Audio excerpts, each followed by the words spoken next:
Hey everyone, welcome back to our channel. Quick guide. On today's video, I'm going to show you how to recover a file on Google Drive. It's very quick and easy. So let's get started. First, open the Google Drive app on your phone.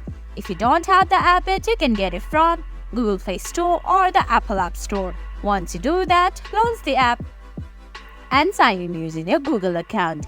Now on the screen, you can find options like My Drive, Computers, Home, Start, Share, Files, and Search bar. Well, on the left side of the search bar, you're gonna find three-dash menu.